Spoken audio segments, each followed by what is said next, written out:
एक ऐसा टॉपिक जिसने दिसंबर 2025 में आधे से ज्यादा बच्चों का जेआरएफ रोका, वो 4 नंबर जिससे आपका जेआरएफ रोका, उसमें सबसे बड़ा जो योगदान था वो था असर्शन रीजन क्वेश्चंस का।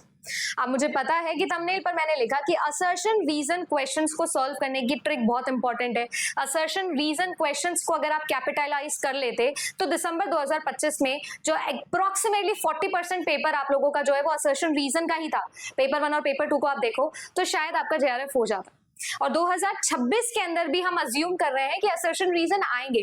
ऑब्वियस ही बात है, उतने आएंगे कि नहीं आएंगे वो तो एग्जाम में ही पता चलेगा, बट डेफिनेटली आएंगे तो सही।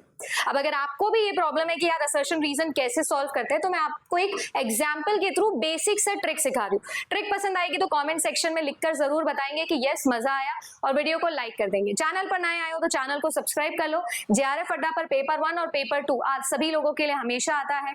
कोशिश है कि डेडिकेटेड और ऑनेस्टी के साथ में आपको पढ़ाएंगे। मजेदार आपके लिए क्लासेस होती है। मेरी क्लास सुबह 9 बजे पेपर 1 की और रात को 8 बजे कंप्यूटर साइंस की होती है।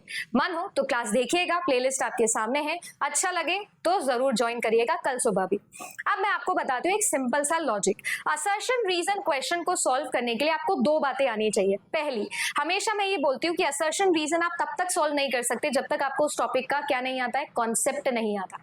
जैसे एक एग्जाम्पल है, आज सुबह की क्लास में मैंने एक क्वेश्चन कराया था कि रिसर्च हाइपोथेसिस जो है वो can not be directly verified लिखा है। नल हाइपोथेसिस जो है वो हेल्पफुल होती है in making this and that, ये आपको लिखा हुआ है यहाँ पर।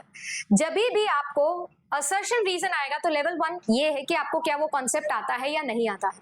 अब देखो, अगर आपको वो कॉन्सेप्ट आता है तो आप लेवल 2 पर जा सकते हो, पर अगर आपको कॉन्सेप्ट ही नहीं आता है तो आप लेवल 2 पर कभी पहुंचोगे नहीं। स्टेप 2 ऑफ सॉल्विंग इट, मान लो आपको आता है कि आपको पता है कि नल हाइपोथेसिस क्या होती है, अल्टरनेटिव हाइपोथेसिस क्या होती है, तो steps of solving any assertion reason क्या होता है कि आप सभी लोगों को सबसे पहले क्या करना है, सबसे पहले जो है वो असर्शन को और रीजन को इंडिपेंडेंटली चेक करना है कि ये ट्रू है या फॉल्स है। सबसे पहले आपको ये चेक करना है। जैसे इस क्वेश्चन के अंदर देखो, research hypothesis can not be directly verified लिखा है।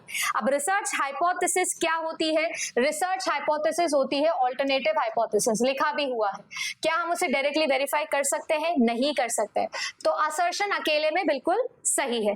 रीजन पढ़ो, null hypothesis जो होती है is helpful in making a claim that researcher that his or her finding are not fortuitous और बाय चांस। अब यहाँ पर अगर आप लोग नोटिस करोगे तो जो हमारी नल हाइपोथेसिस होती है उसी को हम लोग डायरेक्टली टेस्ट करते हैं, यानी कि असर्शन और रीजन दोनों को आइसोलेशन में देखा, चेक कर लिया कि ट्रू है कि फॉल्स है। फिर स्टेप 2 आपको लगाना होता है, और जो स्टेप 2 होता है उसके अंदर आपको क्या करना है, स्टेप 2 के अंदर हम सभी लोगों को इन दोनों के बीच में बिकॉज कीवर्ड लगाना है। अगर ये दोनों ट्रू निकलते हैं तो आपका स्टेप 2 आएगा जिसमें आपको इनके बीच में सिर्फ एक कीवर्ड लगाना है, बिकॉज, और उसके बाद में इनको आपको एक साथ रीड करना है, एक ब्रीथ में, एक फ्लो के अंदर। क्वेश्चन पढ़ के देखोगे साफ साफ समझ में आ जाएगा। रिसर्च हाइपोथेसिस को हम डायरेक्टली टेस्ट नहीं कर सकते हैं क्योंकि नल हाइपोथेसिस जो होता है वो हमें ये बताता है कि जो भी चीजें हो रही है वो बाय चांस जो है वो हो रही है। ऑब्वियसली दोनों के बीच में बिकॉज लगाओगे, आंसर आएगा। देखो, कॉन्सेप्ट पता होना एक इंपॉर्टेंट चीज है और उसके बाद में इस तरीके से रिलेट करना इंपॉर्टेंट है।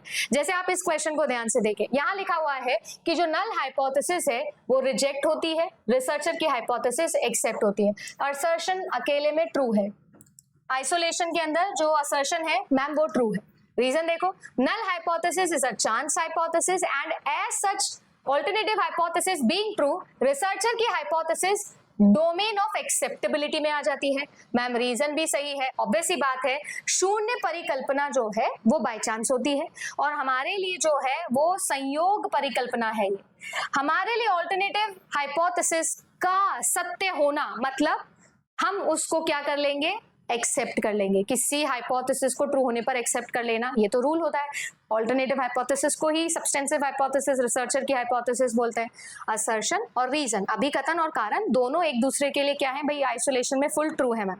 अब क्या करो, बीच में लगा दो बिकॉज, और अब एक साथ पढ़ना, when null hypothesis is rejected, researcher's hypothesis is accepted, null hypothesis because null hypothesis is by chance, as such being true of alternative hypothesis, the researcher's hypothesis lies in the domain of acceptability।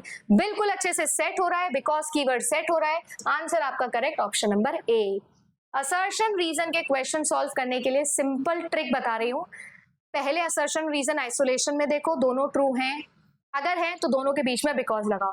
सबसे आसान question वो होगा जिनमें दोनों में से कोई एक गलत होता है, स्पेशली असर्शन अगर गलत हो तो, इसीलिए सबसे पहले वही चेक करो। ये चीज आपकी तब भी काम करेगी जब आपको इसका कॉन्सेप्ट पूरी तरीके से नहीं भी आता है। क्यों? आप सभी लोगों को रीडिंग कॉन्सेंट्रेशन के अंदर बिकॉज लगा के एक ब्रीथ में रीड करके देखना है कि क्या चीजें सेट हो रही है। जैसे आप अपने बोर्ड एग्जाम में एडिटिंग ओमिटिंग वाले क्वेश्चंस करते थे अंग्रेजी में, कि जो परफेक्टली सेट हो रहा है उसको ऑप्शन को टिक करके आ जाते थे, वही चीज यहाँ करनी है। ट्राई करके देखना, अच्छी लगी ट्रिक तो बताना कि हाँ यार मेरी इस ट्रिक से इंप्रूवमेंट हो रहा है, और किस पैटर्न में आपको प्रॉब्लम होती है वो भी कमेंट सेक्शन में बताना, उसके ऊपर भी आपकी ट्रिक वीडियो लेकर आऊं। फिलहाल के लिए बस इतना ही, चैनल को सब्सक्राइब कर लेना। मैं मिलूंगी आप सभी लोगों से कल सुबह 9 बजे लॉजिकल रीजनिंग के वन शॉट मैराथन के लिए। Good luck.